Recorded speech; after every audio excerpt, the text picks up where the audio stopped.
The arrival. The Krell Dominion had existed for 12,000 years, and in that time, they had brought 8,000 civilizations under their control. Commander Thane Vex stood in the observation deck of his command vessel, the Dark Sovereign, and watched the small blue planet rotate peacefully in the void. His scaled skin reflected the dim light of the bridge, and his 3 eyes studied the world with the same detachment he had shown to hundreds of others before it. This planet called Earth was unremarkable in every way that mattered to the Dominion. The intelligence reports indicated a fractured civilization still burning primitive fuels and fighting endless wars over resources and ideologies. They had barely touched their own moon and had sent only mechanical probes beyond their immediate stellar neighborhood. By Krell standards, they were infants playing with fire while the adults prepared to take control. Thane had been conducting planetary acquisitions for 3 centuries. He knew the pattern by heart. The primitives would see the fleet, panic would spread through their populations, their leaders would attempt communication, and within days they would surrender once they understood the futility of resistance. The Dominion offered a simple choice to every species they encountered: serve the Empire and survive, or resist and face extinction. In 8,000 conquests, only 12 species had chosen extinction. Thane did not expect these humans to be the 13th. His second officer approached from across the bridge, her movements precise and military. "Commander Thane, we have completed our orbital positioning. All 600 vessels are in place. The planetary defense grid has been mapped, and as expected, it is laughably primitive. They possess no orbital weapons platforms and no energy shielding of any kind." Thane nodded slowly. "Transmit the standard acquisition protocol on all their communication frequencies. Give them 48 hours to respond with unconditional surrender. Make certain they understand that resistance will result in the complete sterilization of their planet."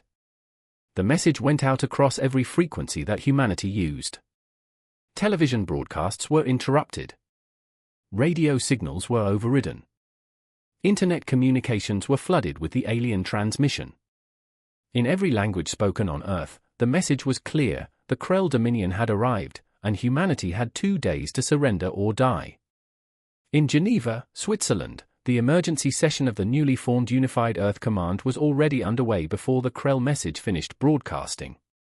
Dr. Elena Vasquez sat at a table surrounded by military leaders, scientists, and politicians from every major nation on the planet. She was a physicist who had spent 20 years studying theoretical propulsion systems, and now she found herself in a room where humanity's survival would be decided in hours, not years. General James Chen stood at the head of the table, his uniform crisp despite the fact that he had not slept in 36 hours. He was Chinese-American, a career military strategist who had spent his life preparing for conflicts with other humans. Now he faced an enemy that came from the stars, and everything he had learned needed to be adapted in ways no military academy had ever taught. "Ladies and gentlemen," General Chen began, his voice cutting through the nervous conversations filling the room. "We have 48 hours before the aliens expect our surrender. I want to make one thing absolutely clear: surrender is not an option we are considering." The room fell silent. Several delegates looked shocked, others nodded in grim agreement. Dr. Vasquez spoke up from her position near the center of the table. "General, with all respect, we have analyzed their technology from the electromagnetic signatures their ships are emitting. They are centuries ahead of us in every measurable way. Their vessels alone represent engineering we cannot hope to match. What possible strategy could we employ against such an overwhelming advantage?" General Chen looked directly at her, and she saw something in his eyes that sent a chill down her spine. It was not fear or desperation. It was the cold calculation of a man who had already accepted that millions might die, but was determined that humanity would not die quietly. "Doctor," the general said evenly, "you are correct that we cannot match their technology. But warfare is not simply about technology. It is about will, adaptability, and the willingness to do whatever is necessary to survive. Humanity has been perfecting the art of killing for 10,000 years. We have fought wars on every continent, in every climate, using every weapon we could devise. We have never faced an alien threat, but we have faced each other, and we have learned lessons in blood that these Krell have never encountered." A Russian general leaned forward. "What are you proposing?" General Chen activated a holographic display that showed Earth surrounded by the Krell fleet. I am proposing that we show these invaders exactly what humanity does best. We fight dirty. We fight without honor. We fight without rules. And we make them regret ever pointing their ships at our world. Over the next 24 hours, a plan took shape that would have seemed insane under any other circumstances. Every nuclear weapon on Earth, thousands of warheads that had been built during the Cold War and maintained by various nations for decades, would be repurposed. Military satellites would be converted into weapons platforms. Civilian spacecraft, including the International Space Station and various commercial satellites, would be retrofitted with explosive charges. Chemical plants would produce toxins that could be loaded onto rockets. Biological research facilities would prepare samples of Earth's most deadly pathogens. Dr. Vasquez found herself leading a team of international scientists tasked with finding any possible weakness in the Krell technology. They had only the electromagnetic readings from the alien ships to work with, but she approached the problem the way she had approached every research challenge in her career, with relentless focus and creative thinking. On the second day, she made a discovery that changed everything. The Krell shields, which protected their vessels from conventional weapons, operated on a frequency that could be disrupted by electromagnetic pulses. It would take enormous amounts of energy to generate pulses strong enough to affect ships that large, but humanity had enormous amounts of energy available in the form of nuclear weapons. She burst into the command center where General Chen was coordinating with military leaders from around the globe. "General, I think I found something. If we detonate nuclear weapons at specific distances from their vessels, the electromagnetic pulse might temporarily disrupt their shielding. It would only last for seconds, but in that window, conventional weapons could potentially damage their hulls." General Chen studied her data for less than a minute before nodding. "Get this information to every military command center on the planet. We are going to need precise calculations for every strike." As the 48-hour deadline approached, Commander Thane received the human response. It was not a message of surrender. It was a single transmission that contained only 2 words in the Krell language: "Come closer." Thane felt a flicker of annoyance. These primitives were either incredibly brave or incredibly stupid. He suspected the latter. "Very well," he announced to his bridge crew. "If they wish to die with pride, we shall accommodate them. All ships, advance to combat range. Prepare to demonstrate the power of the Dominion." The Krell fleet moved into lower orbit, their massive vessels descending through the upper atmosphere like dark clouds blotting out the sun. On Earth, people looked up at the sky and saw their doom approaching. But they did not panic. In cities and towns across every continent, humans watched their screens as their leaders delivered a unified message: today, humanity fights as one. The first wave of missiles launched from hidden silos, submarines, mobile platforms, and hastily modified commercial rockets. Thane watched them rise on his displays and felt only contempt. These chemical rockets were slow, predictable, and would be easily destroyed by the fleet's defensive systems.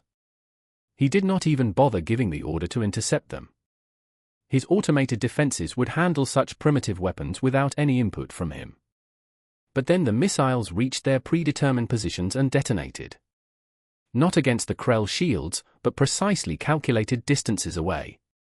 The nuclear explosion sent electromagnetic pulses washing over the fleet, and for exactly 4.3 seconds, the shields flickered and failed. In those 4 seconds, the second wave of human weapons struck home. These were not nuclear missiles. These were armor-piercing rockets, bunker-buster bombs, and experimental railgun projectiles that had been launched from ground-based facilities. They tore into the unshielded Krell vessels with devastating effect. 17 ships suffered catastrophic damage. 8 of them exploded outright as their power cores were breached. On the bridge of the Dark Sovereign, alarms screamed as the ship shook from impacts. Commander Thane gripped his command chair, his 3 eyes wide with shock. What just happened? He roared at his crew. His tactical officer was frantically working his console. Commander, the humans somehow disrupted our shields with their atomic weapons, and then hit us with kinetic projectiles during the disruption. It should not be possible. they should not have the technological understanding to coordinate such an attack. Thane felt something he had not experienced in over a century of military service. He felt afraid. These humans had studied his fleet for less than 2 days and had already found a weakness in Krell technology. They had adapted and struck back with a sophistication that contradicted every intelligence report he had received. "All ships, return fire," Thane commanded, his voice tight with barely controlled panic. "Destroy every missile installation on the planet. Burn their cities if necessary." The Krell fleet opened fire with plasma weapons that could melt through buildings like they were made of paper. Cities burned as beams of superheated energy struck military installations, power plants, and anything that looked like it might be a threat. Millions of humans died in the first minutes of the Krell counterattack. But humanity did not stop. From bunkers buried deep underground, from submarines hidden beneath the ocean, from mobile platforms that had been dispersed and camouflaged across continents, more missiles launched. The humans had anticipated massive casualties. They had prepared for their cities to burn. And they kept fighting anyway. Dr. Vasquez watched the destruction from a bunker 3 kilometers beneath the Swiss Alps. Tears streamed down her face as she watched entire cities vanish in plasma fire, but her hands never stopped working. She was calculating trajectories for the next wave, finding new ways to exploit the shield weakness, adapting to the Krell tactics even as millions of her fellow humans died above her head. General Chen stood beside her, his face a mask of grim determination. "Keep working, Doctor. Every ship we destroy is one less that can kill our people. We knew the cost when we started this fight." On the third wave of attacks, humanity deployed something the Krell had never encountered. Dozens of old satellites and the International Space Station itself, which had been hastily evacuated and rigged with explosives, changed their orbits and positioned themselves directly in the path of Krell vessels. When the ships attempted to destroy them with plasma fire, the satellites exploded not with conventional explosives, but with dirty bombs that released massive amounts of radioactive material. The Krell shields, which had been designed to deflect energy weapons and kinetic projectiles, were not designed to filter microscopic radioactive particles. The contamination spread across the hulls of 40 Krell ships, and radiation began seeping into their vessels. Krell crew members started showing signs of radiation poisoning within minutes. Commander Thane stared at his casualty reports with mounting horror. In less than 6 hours of combat, he had lost over 90 ships and thousands of crew members. The humans were fighting with a savagery and creativity that defied all military logic. They were sacrificing their own infrastructure, their own people, and apparently had no intention of stopping until either they were dead or the Krell fleet was destroyed. He opened a communication channel to the Dominion High Command, knowing that this report would likely end his military career. "This is Commander Thane of the Dark Sovereign. The conquest of Earth has encountered unforeseen complications. The human species is demonstrating combat capabilities far beyond their technological level. They are employing asymmetric warfare tactics and show no fear of massive casualties. Request immediate reinforcements and authorization to employ extinction-level weapons." The response came back within minutes. "Reinforcements will arrive in 20 days. You are authorized to use any means necessary to secure the planet. The humans must be made to surrender or be eliminated. The Dominion cannot afford to show weakness." Thane closed the channel and looked out at the blue planet that was fighting back against his fleet with everything it had. 20 days, he thought. Can this fleet even survive 20 more days against these insane creatures? On Earth, General Chen received reports that the Krell fleet was pulling back to higher orbit, out of range of most surface-based weapons. It was a tactical retreat, and it gave humanity precious time to regroup, repair, and prepare for the next phase of the battle. Dr. Vasquez approached him with new data. "General, we have been analyzing the wreckage from the ships we destroyed. Some of it has fallen to Earth, and we have teams recovering the technology. If we can reverse engineer even a fraction of their systems, we might be able to build weapons that can reach them in higher orbit." General Chen nodded. "How long do you need?"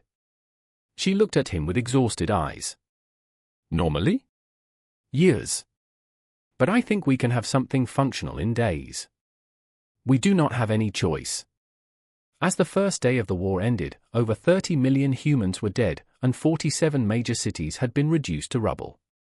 But the Krell fleet had lost 97 ships, and Commander Thane had learned a terrible truth: these humans were not like any species the Dominion had ever conquered.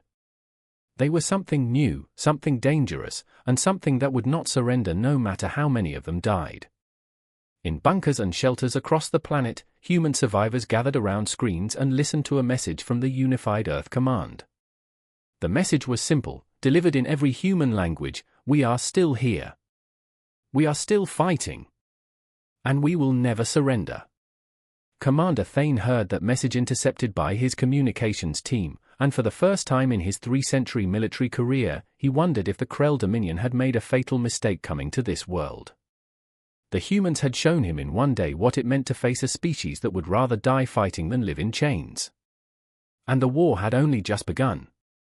The turning point. The Krell fleet maintained its position in high orbit, and Commander Thane used the temporary stalemate to assess his situation with cold military precision. His fleet had been reduced to 503 operational vessels, with another 42 ships suffering various degrees of damage that would take weeks to repair without proper facilities. The humans had stopped their relentless missile attacks, but Thane knew this was not surrender. It was preparation. In the command center of the Dark Sovereign, his senior officers gathered for a strategy meeting. The mood was tense, and Thane could see fear in the eyes of warriors who had never known defeat. His tactical officer presented the analysis that confirmed what Thane already suspected: the humans were recovering debris from destroyed Krell vessels and studying the technology. "This is unprecedented," the tactical officer reported, her voice strained. "No primitive species has ever demonstrated this level of technological adaptation. They should not be capable of reverse engineering our systems in such a short time frame. Our technology is centuries beyond theirs." Thane's science advisor, an elderly Krell named Vorin who had served the Dominion for 4 centuries, spoke up with a trembling voice. "Commander, I have been reviewing the historical data on the human species. They have a unique evolutionary trait that we overlooked. Their capacity for rapid learning and adaptation under stress is unlike anything in the Dominion archives. They have a saying in one of their languages: necessity is the mother of invention. I believe we are witnessing that principle in action." Thane slammed his fist on the table, causing several officers to flinch. "Then we must strike before they can adapt further. Prepare orbital bombardment of their major population centers. We will demonstrate that continued resistance is futile." But even as he gave the order, Thane felt doubt gnawing at his confidence. The humans had already lost 30 million of their people and had not wavered. How many more would they sacrifice before they broke? Deep beneath the Rocky Mountains in North America, Dr. Elena Vasquez worked without rest in a facility that had been carved out of solid rock during the Cold War. Around her, scientists from every nation on Earth collaborated with an intensity born of desperation. They had recovered fragments of Krell technology from 12 destroyed ships, and what they found was both terrifying and exhilarating. The Krell power systems operated on principles that human physics had devised but never successfully implemented. Their plasma weapons used magnetic containment fields that could be adapted to human energy sources. Their hull materials were composite alloys that were incredibly strong but vulnerable to certain frequencies of sonic disruption. Dr. Vasquez presented her findings to General Chen via secure video link. "General, we have made breakthroughs that should be impossible. The Krell technology is advanced, but it is not beyond our understanding. We can build weapons using their principles, combined with our own materials. But we need time." General Chen's face on the screen was haggard from exhaustion and grief. He had lost his sister and her family when Beijing was hit by Krell plasma fire. How much time? 72 hours to build prototypes. Maybe a week to produce them in meaningful numbers. Chen shook his head grimly. "Our intelligence suggests the Krell are preparing another major assault. They will not give us a week. Whatever you can build in 3 days, build it. We will buy you that time with blood if necessary." True to his word, General Chen coordinated a series of desperate attacks designed to keep the Krell fleet off balance. human pilots flew retrofitted civilian aircraft loaded with explosives on suicide missions against Krell ships that descended too close to the atmosphere. Submarines launched waves of cruise missiles modified with nuclear warheads. Underground bunkers fired railgun projectiles that had been under development for decades but never deployed. The attacks were costly and largely ineffective against the Krell shields, but they accomplished their purpose. Commander Thane was forced to keep his fleet on high alert and maintain defensive positions rather than launching the devastating orbital bombardment he had planned. Every day humanity bought was another day for Dr. Vasquez and her teams to work their technological miracles. On the fourth day after the initial battle, something extraordinary happened.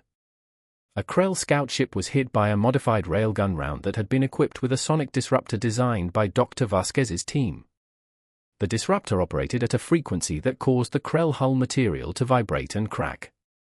The ship's shields held, but the hull itself fractured, and the vessel broke apart from structural failure. When the data reached Commander Thane, he felt his blood run cold. The humans had found another weakness. In 4 days, they had gone from primitive rockets to weapons that could exploit vulnerabilities in Krell engineering that had been considered impossible to breach. These creatures were learning faster than any species should be capable of learning. Vorin, the science advisor, examined the data with his 3 eyes wide in what could only be described as terror. "Commander, they are not just copying our technology. They are improving upon it. They are combining their own innovative approaches with our advanced principles to create hybrid weapons we have never encountered. This is beyond adaptation. This is evolution happening in real time." Thane made a decision that would have been unthinkable a week earlier. "Prepare all vessels for immediate departure from this system. We will establish a blockade at the edge of their solar system and wait for reinforcements. We cannot risk further losses." His first officer looked at him with shock. "Commander, the Dominion has ordered us to secure or sterilize this planet. Retreating would be a violation of direct orders." Thane met her gaze steadily. "I would rather face a military tribunal than watch this fleet be destroyed by primitives who should not be capable of fighting us. We retreat. Now." But the humans had anticipated this possibility. General Chen had positioned teams of engineers at abandoned oil rigs and remote islands across Earth's oceans. These teams had been working frantically to build something that Dr. Vasquez's research had made possible: human-made plasma cannons powered by portable fusion reactors. As the Krell fleet began to power up their faster-than-light drives, preparing to retreat to the outer solar system, the first human plasma weapons fired from Earth's surface. The weapons were crude compared to Krell technology, and their range was limited, but they were powerful enough to damage ships in low orbit. 3 Krell vessels that had been descending to provide cover for the fleet's retreat were hit. One exploded instantly when its power core was breached. The other 2 suffered critical damage and began falling toward Earth's atmosphere, their crews scrambling to evacuate in escape pods.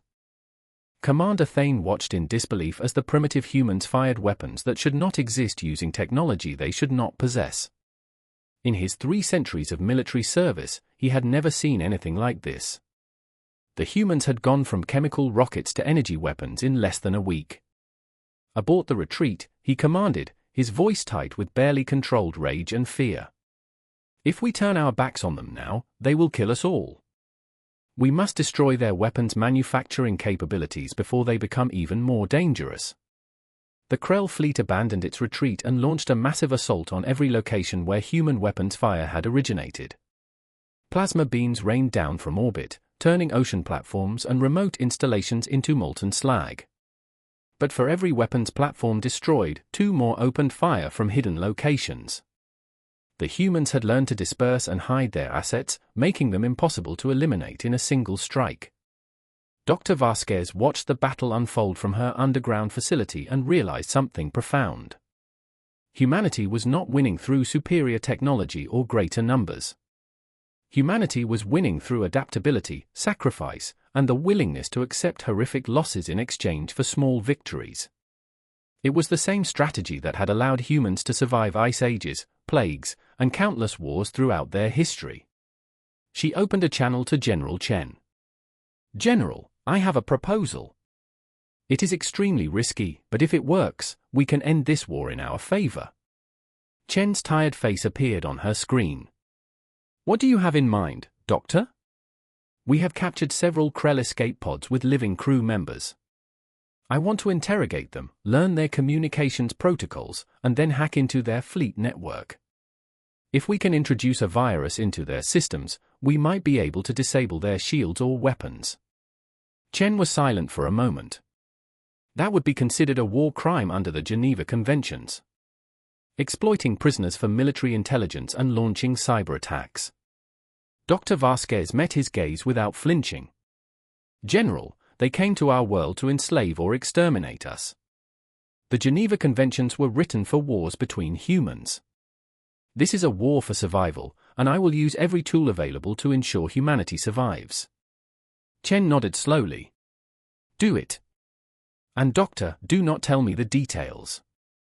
Some things should not be part of the official record. Over the next 48 hours, Dr. Vasquez's team worked with captured Krell crew members. Some cooperated out of fear. Others were subjected to techniques that no human wanted to acknowledge but that were deemed necessary for survival. The team of international hackers and programmers that Dr. Vasquez assembled included some of the most brilliant and morally flexible minds on Earth. They cracked the Krell communication protocols by studying the patterns in captured data cores. They built a virus using principles from human computer science combined with insights into Krell software architecture. The virus was designed to spread through the fleet network and create cascading failures in shield generators. On the 8th day of the war, a seemingly routine Krell patrol ship received a distress signal from one of their escape pods that had crashed in the Pacific Ocean. When they retrieved the pod and connected it to their ship's systems to download the flight data, the virus was unleashed. The infection spread through the fleet network in minutes. Commander Thane watched in horror as his shields began flickering and failing across multiple ships. His technical crew scrambled to isolate the infected systems, but the virus had been designed to spread faster than Krell technicians could respond. It is a cyber attack, his technology officer reported, panic evident in his voice. The humans have somehow infected our network. I have never seen code like this. It uses Krell architecture but operates with human efficiency algorithms. It should not be possible. Thane felt the last vestiges of his confidence shatter. In 8 days, the humans had gone from chemical rockets to energy weapons to cyber warfare sophisticated enough to breach Krell network security. These creatures were not just fighting back. They were learning, adapting, and evolving at a pace that defied all logic. Emergency shutdown of all networked systems, Thane commanded. Switch to manual controls on all vessels. We cannot allow this infection to spread further. But the damage was done. 47 Krell ships were left with failed shields and limited weapons control. The humans, monitoring Krell communications with their newly acquired knowledge of enemy protocols, identified the vulnerable ships and launched coordinated strikes with every available weapon. General Chen coordinated the assault from his command center, his voice calm despite the monumental stakes. All units, focus fire on the ships with failed shields. This is our chance to break their fleet. Make every shot count. Missiles, railgun rounds, plasma bolts, and even suicide drones swarmed toward the vulnerable Krell vessels. Without shields, the ship's thick armor was not enough to protect them from the sustained barrage. One by one, they exploded or suffered catastrophic failures that left them drifting hulks in orbit. Commander Thane made his final decision as he watched his fleet being torn apart. All remaining vessels, execute emergency faster-than-light jump. Random vectors. We will regroup at the designated fallback point beyond this system. This engagement is over. The surviving Krell ships vanished in flashes of twisted light as they escaped into faster-than-light travel. They left behind the wreckage of 184 destroyed vessels and thousands of escape pods containing Krell survivors who would become prisoners of war. On Earth, sirens sounded across every remaining city. Not air raid sirens, but victory sirens. The Krell fleet had retreated. Humanity had survived. Dr. Vasquez collapsed in her chair, exhaustion finally overwhelming her. Around her, scientists and engineers cheered and wept with relief. They had done the impossible. They had driven off an invasion force that had conquered 8,000 worlds. General Chen addressed the planet via every available communication channel. People of Earth, today we prove that humanity will not surrender. We will not submit. We will fight with every weapon, every strategy, and every ounce of courage we possess. The Krell came to our world expecting easy prey. They found warriors. They will return, and when they do, we will be ready. In the wreckage of orbit, human salvage teams began the dangerous work of recovering Krell technology from the destroyed ships. Every piece of equipment, every data core, every weapon system would be studied and reverse-engineered. Humanity had bought itself time with blood and sacrifice, and now they would use that time to transform from a planet-bound species into something the galaxy had never seen.